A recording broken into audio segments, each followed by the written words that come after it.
제가 이번 주에 가장 흥미롭게 본 자료가 이건데요. 구독자분들 빅스 지수라고 아시나요? 공포지수? 이 공포지수라는 게 있는데 이번 주에 어떤 트레이더가 공포지수가 150까지 올라간다에 베팅을 한 거예요. 세상에 150. 이게 얼마나 큰 숫자인지 제가 이따 말씀드릴게요. 그것도 작은 돈도 아닌데요. 내년 3월 말까지 이 공포지수가 올라가서 150까지 간다에 100만 달러를 걸었습니다. 그러니까 10억이죠. 야, 얼마나 큰 손일까요? 뭐 기관이겠죠. 아무튼 그런데 이게 무슨 의미냐? S&P 500 지수 위에 있고 밑에가 방금 보여드린 공포지수, 빅스 지수라는 거예요. 이 두 개 겹쳐봤어요. 그러면 증시가 하락하거나 아니면 뭔가 변동성이 확대되면 빅스가 오릅니다. 이렇게 공포지수가.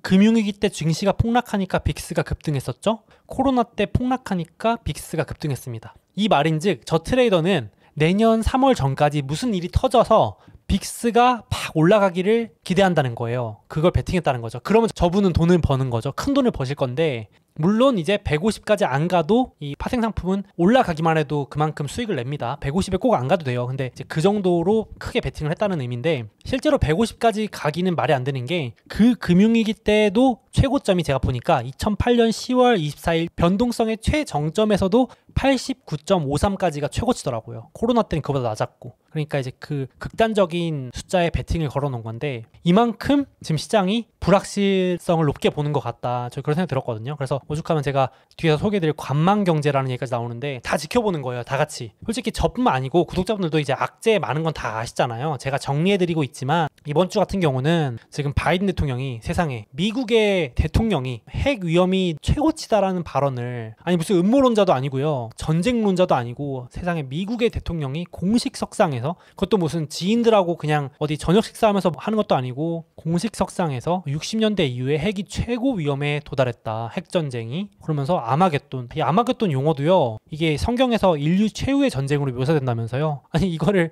저기 누가 극단론자가 쓰는 것도 아니고 그렇잖아요. 대통령이 이렇게 말하는 거 참 놀라운데 물론 제가 지금 이 영상을 찍기 직전에 일부러 뉴스를 한 번 더 확인해 보니까 백악관에서는 아유 그런 의도가 아니다. 우리 대통령이 그런 의도가 아니고 그 정도로 위험하다라고 해명은 하고 있는데 이 말을 한 건 사실입니다. 그래서 백악관의 입장은 그렇다고 하는데 팩트가 일단 바이든이 위험하다. 그리고 궁지에 지금 푸틴이 몰렸기 때문에 핵 위협의 언급이 농담이 아닐 가능성이 높다라고 분명히 말을 했습니다. 그러니까 이제 지금 월가나 언론에서는 뭔가 미국이 그러면 안 거 아니냐. 러시아에 뭔가가 조짐이 있으니까 저런 말을 하는 거지 뭐 바이든이 혼자 저런 말을 하겠냐. 일국의 대통령이 이런 이제 걱정을 하는 거죠.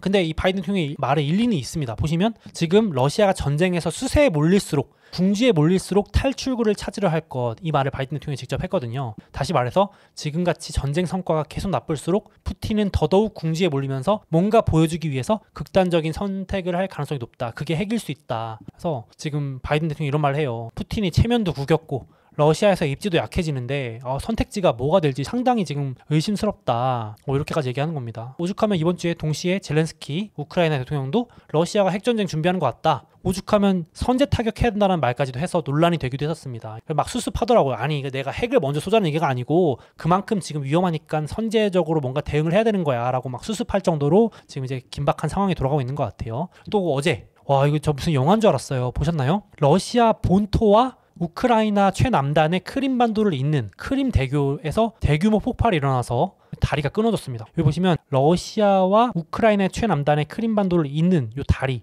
요거를 폭발시킨 겁니다. 그래서 지금 시장에서는 우크라이나의 소행이라는 얘기가 많죠. 이걸 끊어버려야 러시아한테 복수하니까 이쪽으로 물자가 많이 들어온대요. 이렇게. 이러니까 이제 러시아가 지금 하는 족족 잘 안 되니까 궁지에 몰리고 수세에 몰리고 있다. 우크라이나가 우세하다. 이런 얘기가 나오더라고요. 뭐 이거 보면 전쟁이 내일 아침 끝나고 이런 걸 기대하기는 좀 어려운 것 같아요. 갑자기 서프라이즈로. 그래서 이런 불확실성. 이제 지정학 우려가 있고 두 번째가 금융시장 우려죠. 아직도 영국발 금융 혼란 우려는 끝나지 않았습니다. 끝나긴커녕 돌아오는 주가 되면 더 위험이 커질 가능성이 매우 높아요. 제가 봤을 때는 하나도 안정이 되지 않았는데 이 그림이 이제 만평이 보시면 영국의 신임 총리가 폭탄을 들고 있다가 자기가 이제 폭탄 뻥 하고 터져서 약간 맞았다고 이제 만평을 그렇게 하는 모습인데 지금 영국의 금리와 파운드화가 전혀 안정이 되지 않고 있기 때문에 잠깐 설명을 드리고 싶은데요. 일단 실제로 영국 중앙은행의 부총재가 밝혔습니다. 진짜 금융위기 올 뻔했다. 영국의 국민연금, 연기금이 붕괴 직전에 내가 개입을 한 거다. 다시 잠깐 설명을 드리면 9월 27일 날 영국의 금리가 막 급등하기 시작합니다. 금리가 급등하면서 영국의 장기 채권들이 폭락을 하는 거예요. 그러니까 대부분의 연금, 기금, 펀드 이런 금융사들은 채권을 많이 가지고 있거든요. 장기 채권. 근데 이게 폭락하니까 이날부터 펀드, 연기금 펀드 운용사들이 요청을 해왔대요. 우리 마이너스다, 큰일 났다, 청산해야 될 것 같다. 특히 레버리지를 쓴 게 문제가 되고 있는 거예요. 개인들도 빚내서 투자하는 게 문제지만 기관들도 특히 수익률 높이기 위해서 빚을 내가지고 채권을 많이 사놓은 거예요. 레버리지로 엄청나게. 그래서 그게 이제 청산되면서 금융위기가 올 수 있으니까 급하게 진압을 했는데 당장 다음 주면 이제 그 시한이 종료됩니다. 10월 14일 돌아오는 주에. 그럼 뭔가 영국 중앙은행이 대안을 또 내놓지 않으면 시장은 또 혼란이 올 수 있고 특히 투기 세력들, 월가의 헤지펀드 이런 세력들이 단합해서 막 공격할 수도 있기 때문에 변동성이 다시 커질 수 있어요. 그래서 대표적으로 이런 거죠. 이 연기금이나 기관들한테 돈 빌려준 은행들도 문제가 되고 그래서 은행들도 돈이 없으니까 급하게 채권 매도하면서 또 매도가 매도를 부르는 전형적인 게 금융위기잖아요. 그래서 시장에 광범위한 혼란을 줄 수 있었다. 다시 말해서 금리가 급등하면 채권 가격이 하락하고 채권을 들고 있는 연기금이나 펀드 자산이 급락하면서 마진콜, 청산이 올 수 있었는데 그걸 일단은 막았다. 이렇게 되는 겁니다. 참고로 이거 설명을 하나 드리면 지금 월가에서 가장 걱정하는 문제 중 하나가 요거거든요. 요게 이제 아직 해결이 안 됐는데 제가 이걸 보면서 야 진짜 참 인간의 욕심은 똑같이 반복된다라고 느꼈던 게 2008년에는 부동산에 엮인 서브프라임 모기지 상품이 문제가 됐는데 이번에는 어디냐면 연기금들이 욕심을 낸 거예요. 여기 보시면 이제 우리나라도 막 연기금 고갈된다 그러잖아요. 그래서 영국이나 미국의 연기금 운용사들은 맨날 고갈된다, 수익률 어떻게 할 거냐 하니까 고위험 투자를 늘린 거예요. 레버리지를 쓴 겁니다. 대표적인 게 바로 LDI가 레버리지를 연계한 채권 투자인데 영국 연기금은 마치 3, 4파운드를 투자해놓고 10파운드 마치 주식으로 치면 TQQQ 같은 거 나스닥에 하나를 사면 3배만큼 움직이는 그런 식의 레버리지 효과를 누렸다. 국채를 그렇게 매입한 겁니다. 어디 조그만 기관도 아니고요. 영국의 연기금이 무려 2,500조 원 운용하는 연기금이 그러니까 2008년 이후부터 본격적으로 늘렸대요. 금융위기 이후부터 연기금 수익률 높이기 위해서 일부는 7배 레버리지가 썼대요. 야 이거 개인도 아니고요. 개인도 7배 연끌 레버리지 했다가 잘못 까딱하면 파산하고 진짜 큰일 나는데 영국의 국민들의 기금을 운영한 연기금이 7배 레버리지만 썼답니다. 그것만이 아니고 지금 미국도 아직 밝혀지지 않았을 뿐이지 미국의 기업 연금들도 일부가 지금 LDI 이거 레버리지 채권 투자에 따른 마진콜 위험에 노출돼 있다. 그래서 아직 집계 안 돼 있다고 하지만 물론 영국보다는 적을 텐데 지금 10년 동안 누적된 문제가 여기서 터지는 거 아니냐라는 또 우려도 있는 겁니다. 그래서 일단 영국이 급한 물 꺼놨지만 지금 뭐 월가나 헤지펀드가 호시탐탐 노리겠죠. 틈만 보이면 공격할 겁니다. 이러면서 막 물어뜯을 테니까. 그래서 제가 소름 돋았던 게 2008년 금융위기 이후부터 시작됐다. 그래서 이 펀드를 운용하는 인력들, 펀드 매니저들도 국채 금리 급등을 처음 겪는 상황이래요. 이게 참 무섭지 않나요? 그러니까 한 번도 이 상황을 겪어보지가 않은 초보자들인 거예요.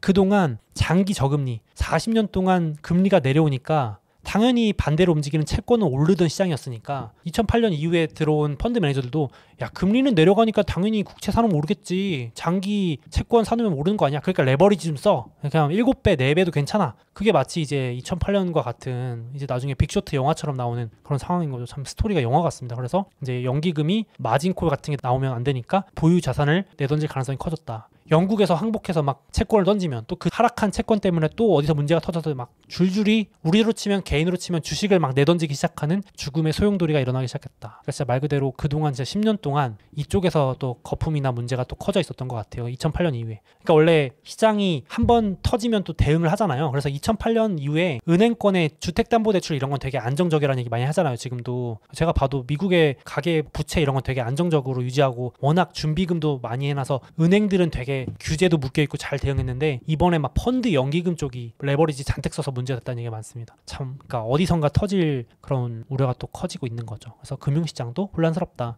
그래서 지금도 보시면 뭐 뉴스는 잠깐 진정됐는지 몰라도 시장은 전혀 그렇지 않다.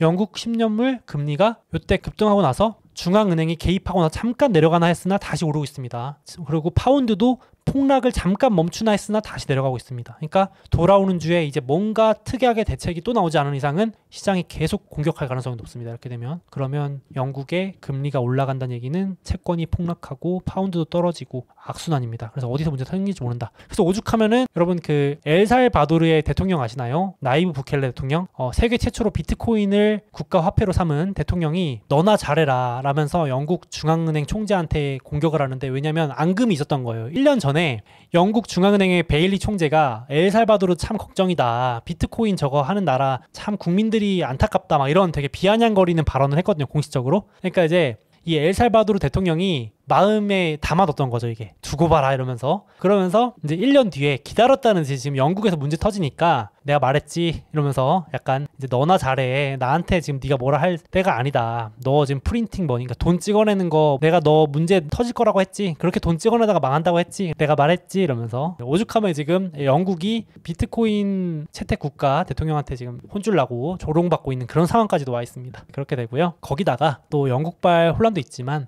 제가 지난주에도 한번 소개해드렸는데 크레딧 스위스라고 해서 유럽 쪽에 투자를 많이 해놓은 금융회사 크레딧 스위스, 이 회사도 파산설까지 돌았었는데 제2의 리먼이다 했는데 일단은 급한 불을 끈 것 같아요. 근데 뉴스는 막 그렇게 나오거든요. 일단 대응을 세우겠다, 대규모 구조조정 하겠다, 그리고 자본 확충하겠다, 그리고 부채에 있는 것도 빨리 갚겠다, 마지막까지 들고 있던 노른자 자산도 매각하겠다, 그러니까 제발 돈 빼지 말아라 라고 했는데, 그러면서 주가는 살짝 반등 중이지만 시장은 뭔가 깨림직한지 숏 베팅을 급증하고 있습니다. 역대 최고급으로 이 숏 베팅이 뭐냐면 하락에 베팅하는 금액이 급증하고 있어요. 이런 뉴스를 보면서도 더 불안한 거죠, 이제. 그래서 주가는 반등 중일지 몰라도 하락 베팅은 오히려 급증하고 있고, 이 회사가 파산할 거라는 프리미엄도 급등하고 있습니다. 아직도 뉴스만 안 나올 뿐이지. 그래서 월스트리트저널에서는 약간 저 회사를 편들어주는 건지 모르겠는데, 소셜미디어가 야기한 지나친 우려다, 지금 커뮤니티 이런 데서 도는 얘기를 갖고 사람들이 우려한다, 그래서 크레딧 스위스, 미국의 레딧 이런 커뮤니티가 있거든요, 트위터 뭐 이런 데서 언급량이 폭증하고 있는데, 이거 그냥 개미들이 밈 주식, 테마 주식 투자하는 것처럼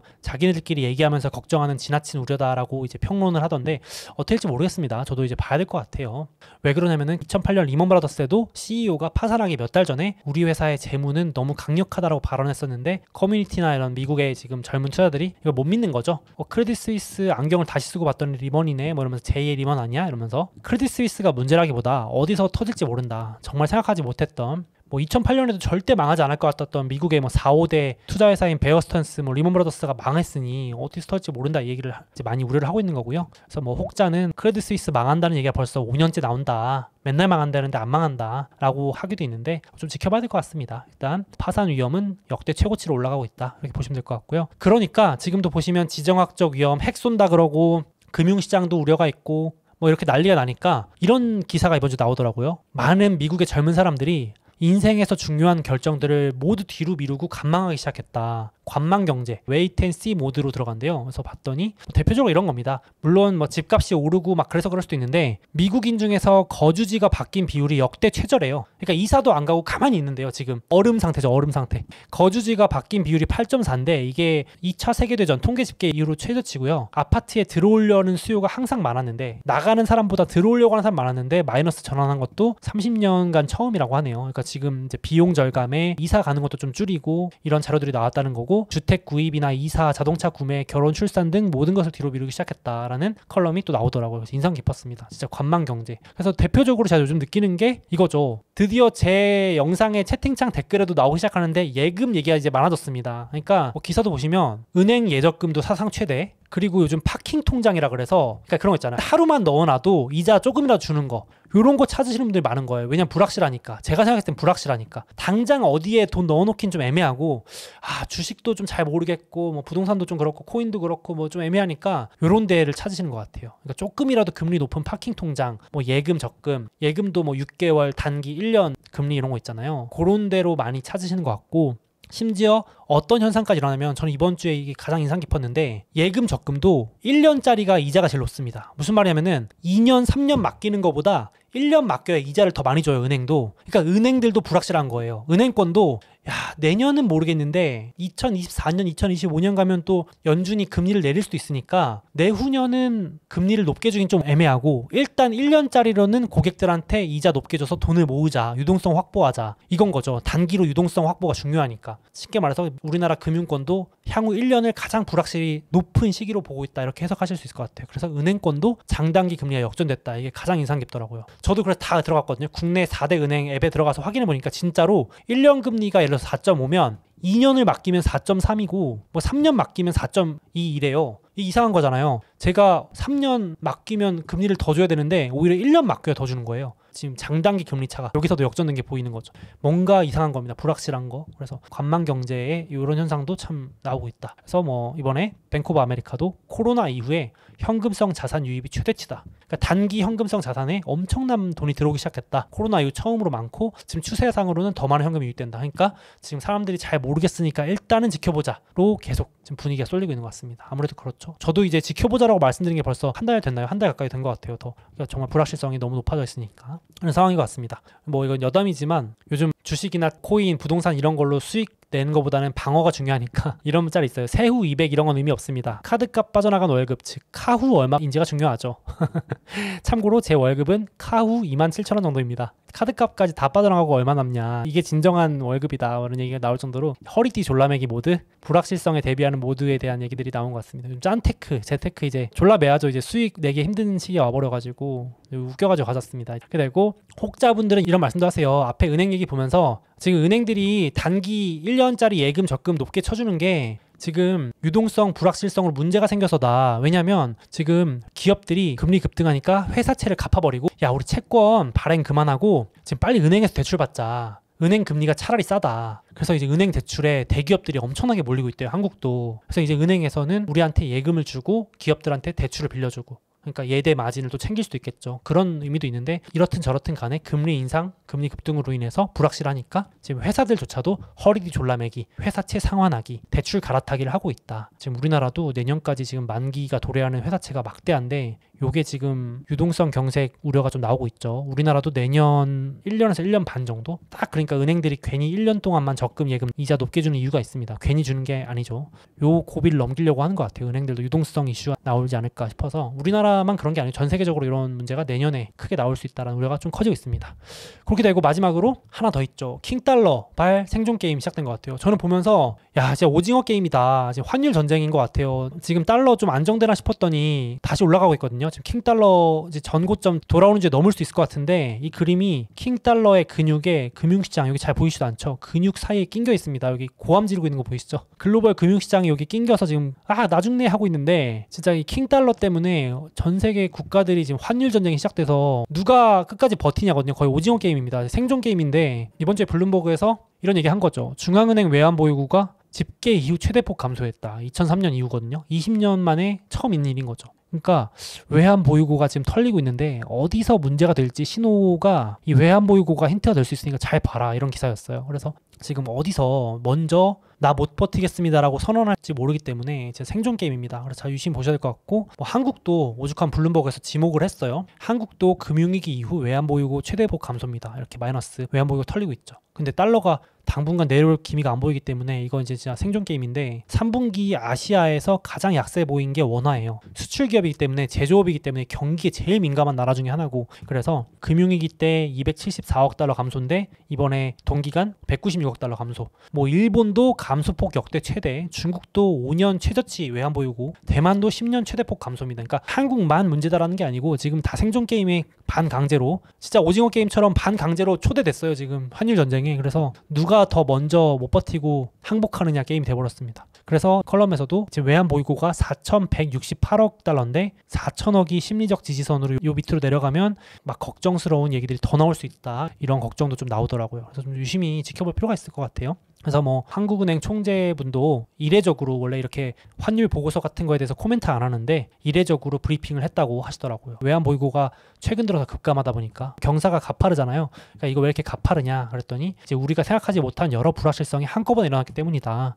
당연히 그렇죠. 지금 뭐 한꺼번에 안 일어난 게 없죠. 그래서 연준도 뭐 자이언트 스텝 빡빡 하고 있으니까 개입하지 않을 수 없었다. 결국 외환 보유고를 썼다는 얘기죠. 지금 원달러 환율 1,400원 밑으로 내리려고 엄청 노력하는데 잘 안 내려가고 있는 것 같습니다. 그렇게 되다 보니까 지금 환율 전쟁도 불확실성 중에 하나, 이렇게 될 것 같아요. 그래서 정리를 해봤는데 이제 뭐 물가 금리는 이슈가 이제 거의 끝나가는데 긴축 후반부에는 꼭 이렇게 신용 위험이 문제가 되거든요. 항상. 그러니까 요 표가 잘 말해주는데 침체 구간 진입하면 이제 기업 경기 실적이 본격적으로 내려가고 신용 위험이 뭔가 터지면서 조금 유의 단계, 여기서 문제가 나올 수 있어서 관망 경제라는 말이 어울릴 정도 조금 지켜볼 필요가 있을 것 같고, 그걸 저만 아는 게 아니라 이미 신용시장에서는 반영을 하고 있습니다. 이미 금융시장에서는 요게 미국의 신용 위험도를 나타내는 자료예요. 그래서 요게 급등하면서 위기가 마지막에 터졌는데 여기 야금야금 올라가는 거 보이시죠? 그래서 조금 있으면 이제 임계점을 넘는다는 소리도 나오고 있어요. 아슬아슬하다. 닷컴 버블 때, 금융위기 때, 유럽 재정위기 때, 신흥국위기 때, 코로나 때 이렇게 삐쭉 솟아올랐던 거 보이시죠? 그래서 뭐 이제 이렇게 삐쭉 솟아오르면서 위기가 터지고 그럼 연준이 항복해서 돌아서야 이제 다음 사이클이 나오는 건데 말 그대로 다음 증시 호황 사이클이죠. 근데 아직은 좀 고 진입 단계에 있어서 그렇습니다. 이게 제가 부정적인 얘기를 하고자 하는 게 아니고 조심해서 나쁠 건 없다 이렇게 말씀을 드리고 싶어요. 오죽하면 연준은 이미 문제가 생길 걸 알고 있다라는 월스트리트저널의 칼럼도 나왔는데 이게 연준이 전망하는 금리 경로인데요.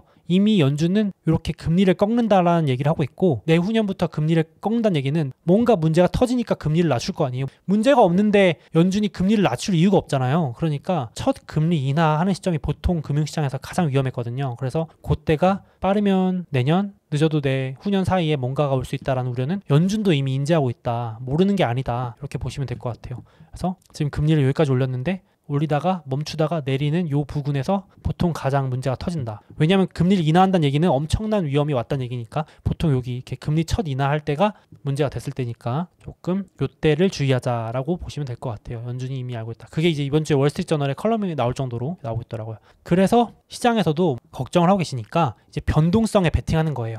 이건 이제 고수분들이 하는 전략이죠. 사실 트레이더들이 하는 전략인데 하나만 걸려라 해요. 풋옵션 베팅, 콜옵션 베팅이라 그래서 폭락에도 베팅해놓고 폭등에도 베팅하는 양 베팅을 해놓는 거예요. 변동성을 활용해서 돈을 버는 이런 전략까지도 뜨고 있고 그러니까 뭔가 불확실하니까 보시면 급증하는 게 보이시죠. 하락하면 돈 버는 상품의 베팅이 급증, 상승에도 베팅이 급증입니다. 아이러니하죠 이게. 그래서 이런 상황으로 지금 트레이더들이 증시 급등과 급락에 엄청나게 베팅을 하고 있다. 양방으로 다 이렇게 보시면 될 것 같고 제가 위험 요소를 한번 정리해봤는데 역시 긴축 후반부기 때문에 뭐가 나올지 모른다. 그래서 이걸 미리 맞추는 건 어렵지만 지정학적 갈등, 지금 영국발 혹은 금융시장 우려, 환율로 인한 생존게임 전략으로 어떤 국가에서 문제가 생길 수 있다. 이 정도 세 개가 메인 이슈가 될 것 같습니다. 그래서 좀 정리해보자는 차원에서 가져와 봤습니다. 잠깐 제 책과 해외 주식 수수료 할인을 받을 수 있는 이벤트를 진행하고 있으니 주목해주세요. 이베스트증권 계좌 개설하실 때 이벤트 코드에 소우몽 입력해주시고 해외 주식 딱 100만원 이상 거래해주시는 모든 분들께 제 책을 증정해드립니다. 자, 꿀팁입니다. 50만원어치 주식을 샀다가 50만원어치를 팔면 바로 100만원 거래 금액이 채워지겠죠? 이건 우리끼리만 아는 비밀로 하시죠. 또 수수료 할인 이벤트도 진행하고 있으니 별도로 신청하시면 0.07%로 우대받으실 수 있습니다. 당연히 실시간 시세도 무료로 제공됩니다. 이미 타사에서 해외 주식을 하고 계신 분들도 있으시죠? 그 해외 주식을 이베스트 증권으로 옮기시면 현금을 드리는 이벤트도 진행하고 있다고 합니다. 아직 미국 주식을 시작하지 않으셨거나 추가로 계좌 개설하실 분들은 이런 혜택 누리시면서 투자하시면 더욱 좋을 것 같습니다.